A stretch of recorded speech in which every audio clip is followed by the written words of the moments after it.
সরাসরি, মাঝখানে কোনো পর্দা নাই। বিনা পর্দায় আল্লাহ তাআলা সরাসরি নবীজিকে সাক্ষাৎ দান করেছেন। বলেন সুবহানাল্লাহ। সাক্ষাৎটি একবার না, দুইবার না, 10 বার এই মেরাজের রাত্রিতে আল্লাহ তাআলা নবীজিকে সাক্ষাৎ দান করেছেন। এই সম্মানের অধিকারী একমাত্র কেবলমাত্র বিশ্ব নবীর জন্য বরাদ্দ। আর কোন নবী আল্লাহর সাথে দেখা করতে পারে নাই। মুসা নবী আলাইহিস সালাতু ওয়াস সালাম তুর পাহাড়ে কথা বলে আল্লাহর সাথে, ঠিক না বেটি? কথা বলেন, কিন্তু আল্লাহকে দেখে না। কথা শোনা যায়, মুসা নবী আলাইহিস সালাতু ওয়াস সালাম কথা বলে আল্লাহর সাথে, আল্লাহকে দেখে না।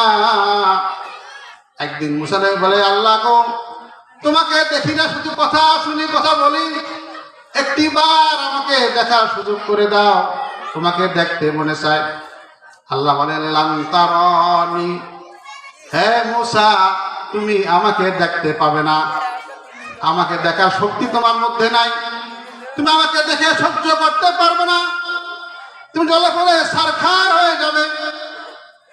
মুসা নবী নাসর বান্দা না, আল্লাহ আপনাকে আমার দেখতে মনে চায়, আমি তো দেখবো, দেখতেই হবে। আল্লাহ বলেন, ঠিক আছে, তুমি ওই তুর পাহাড়ের দিকে দৃষ্টি দান করো, আর আমি আমার কিছু নূরের তাজাল্লি তুর পাহাড়ের মধ্যে নিক্ষেপ করবো, দেখি তোমার সহ্য হয় কিনা। মুসা নবী তুর পাহাড়ের দিকে তাকিয়ে আছেন। আল্লাহ তাআলা নূরের তাজাল্লি তুর পাহাড়ের মধ্যে নিক্ষেপ করলেন। নূরের প্রভাবে তুর পাহাড় জ্বলে পুড়ে ছারখার হয়ে গেল। মুসা নবী বেহুশ হয়ে পড়ে গেলেন। একদিন না, 2 দিন না, 40 দিন পর্যন্ত বেহুশ ছিলেন। 40 দিন পর্যন্ত বেহুশ। 40 দিন পরে হুশ হলো। এবার ডাক দিয়ে মুসা নবী বলে, আল্লাহ, বুঝতে পারছি আপনার সাক্ষাৎ আমার দ্বারা হবে না, আমার সহ্য হবে না। কোন নবী আল্লাহ তাআলার সাথে সাক্ষাৎ দান করেন নাই, দেখা হয় নাই। একমাত্র বিশ্ব নবী, আখিরি নবী, রহমাতাল লিল আলামিনের সাথে আল্লাহ তাআলা বিনা পর্দায়, বিনা মাধ্যমে সরাসরি আরশে আজিমে ডেকে নিয়ে সাক্ষাৎ দান করেছেন। বলেন সুবহানাল্লাহ। শুধু তাই নয়, আল্লাহ তাআলা সালাম দিয়েছেন, আসসালামু আলাইকা আইয়ুহান নাবিয়্যু ওয়া রাহমাতুল্লাহি ওয়া বারাকাতুহু। আল্লাহ তাআলা কত নবীজির আশিক ছিলেন, নবীজিকে ভালোবাসতেন। বিশ্ব নবী, আখিরি নবী, এই নবীর ভালোবাসা প্রতিটি মুমিনের অন্তরে লালন করা ফরজ। যার মধ্যে নবী ভালোবাসা নাই, সে কখনো পরিপূর্ণ মুমিন হওয়ার দাবি করতে পারবে না। ক্বালা রাসূলুল্লাহ সাল্লাল্লাহু আলাইহি ওয়াসাল্লাম, লা ইউমিনু আহাদুকুম হাত্তা আকুনা আহাব্বা ইলাইহি মিন ওয়ালিদিহি ওয়া ওয়ালাদিহি ওয়ান নাসি আজমাইন। বুখারী শরীফের 15 নম্বর হাদিস। নবীজি বলেন, লা ইউমিনু আহাদুকুম হাত্তা আকুনা আহাব্বা ইলাইহি, তোমরা কেউ পরিপূর্ণ মুমিন হতে পারবে না যতক্ষণ পর্যন্ত আমি নবীকে তোমাদের জানের চাইতে, মালের চাইতে, সম্পদের চাইতে, পিতামাতার চাইতে, সন্তানের চাইতে বেশি ভালো না বাসবে, ততক্ষণ পর্যন্ত তারা কামেল মুমিন হইতে পারবে না। সুবহানাল্লাহ। সাহাবায়ে কেরাম জান কুরবান করে দিয়েছেন নবীর জন্য, ঠিক না ঠিক? জান বিলিয়ে দিয়েছেন, জান মাল সবকিছু নবীর জন্য বিলিয়ে দিয়েছিলেন।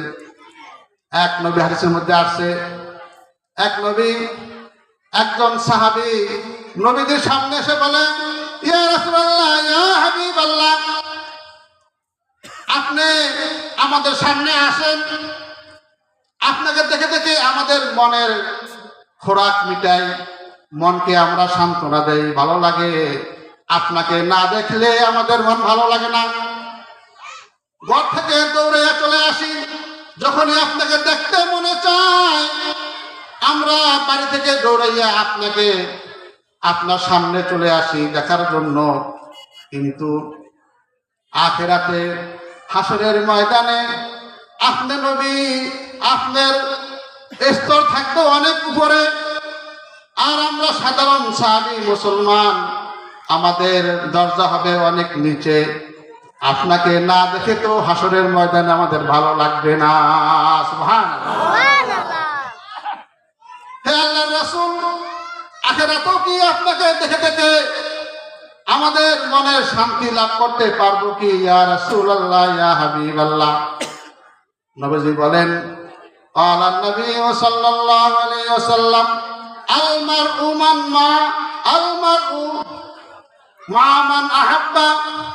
তুমি যাকে ভালোবাসো তোমার হাসর তার সাথেই হবে। তুমি যদি আমাকে ভালোবেসে থাকো তাহলে তোমার হাসর আমার সাথেই হবে, আমাকেও হাসরের ময়দানে দেখতে পাবা, জান্নাতে দেখতে পাবা। ওই সাহাবী সান্ত্বনা লাভ করে ফিরে যায়। এই জন্য নবীজির ভালোবাসা লালন করা প্রতিটি মুমিনের জন্য ফরজ কিনা বলেন? অবশ্যই জরুরি। এশকে মাহবুবে খোদা जिस दिल में हासिल नहीं, लाखों मोमिन हो मगर ईमान में कामिल नहीं। তুমি লাখো মুমিন হও না কেন, ইশকে মাহবুবে খোদা রাসূলের নবীজির ভালোবাসা অন্তরে না থাকিলে তুমি কখনোই পরিপূর্ণ মুমিন হইতে পারবা না। খায়বারের যুদ্ধের ময়দানে সাহাবায়ে কেরাম যুদ্ধের কাতা সোজা করতেছেন, আর অপরদিকে কাফেরেরা যুদ্ধের জন্য প্রস্তুত, কাতা সোজা করতেছে। উভয় দল যুদ্ধ শুরু হবে। ইতিমধ্যে এক রাখাল তার গরু ছাগলের পাল, দুম্বার পাল ফেলে রেখে এসে বলে, তোমরা কি করতেছো? সাহাবীরা বলে, আমরা যুদ্ধ করব, জিহাদ করব ইসলামের জন্য। ইসলামের জন্য জিহাদ করা আসলে নাই বলেন? অনেকে জিহাদ কথা শুনলে চুলকে ওঠে, ঠিক না বেটি? এটা জঙ্গি, এটা মৌলবাদ। আরে ভাই, কোরআনে কারীমের মধ্যে আল্লাহ তাআলা অসংখ্য আয়াতের মধ্যে জিহাদের কথা নিয়ে এসেছেন, ঠিক না বেটি?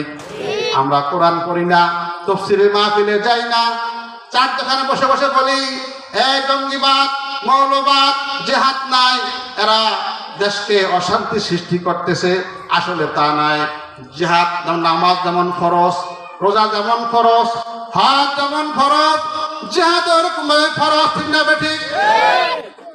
জিহাদ অর্থ শুধু মানুষকে মারাই না, জিহাদের মাধ্যমে ইসলাম শক্তিশালী হয়, ইসলামকে রক্ষা করা হয়, মাজলুমকে জালেমের জুলুম থেকে রক্ষা করা হয় জিহাদের মাধ্যমে।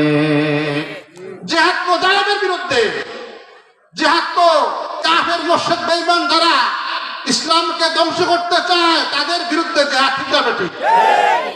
দেখেন না, ফিলিস্তিনে নিরহ নিরস্ত্র মুসলমানদেরকে পাখির মতো গুলি করে মারতেছে। 50,000 ফিলিস্তিনের মুসলমানদেরকে মেরে ফেলছে, হাজার হাজার বাড়িঘর জ্বালিয়ে পুড়িয়ে ধ্বংস করে দিয়েছে, হাসপাতালগুলি মাটির সাথে মিশিয়ে দিয়েছে। ওই ইহুদির বাচ্চারা, এদের বিরুদ্ধে জিহাদ করা সারা বিশ্বের সকল মুসলমানের জন্য ফরজ, ঠিক না বেঠিক? কিন্তু আমরা যাইতে পারতেছি না। আমাদের পক্ষ থেকে হামাস তারা জিহাদ করতেছে। নবীজি বলেন, আল জিহাদু মাযিন ইলা ইয়াউমিল কিয়ামা। জিহাদের বিধান চলবে কিয়ামত পর্যন্ত। যেখানে জালেম জুলুম করবে মাজলুমের উপরে, ইসলামের বিরুদ্ধে আঘাত আসবে, নবীজির বিরুদ্ধে কথা হবে, নবীজিকে সন্ত্রাসী বলবে, সেখানে জিহাদ শুরু হবে। যে ব্যক্তি নবীজিকে গালি দিবে, সন্ত্রাসী বলবে, তার জিহ্বা টেনে আমরা ছিঁড়ে ফেলবো, ঠিক না বেঠিক? তার জায়গা এই বাংলার জমিনে হবে না।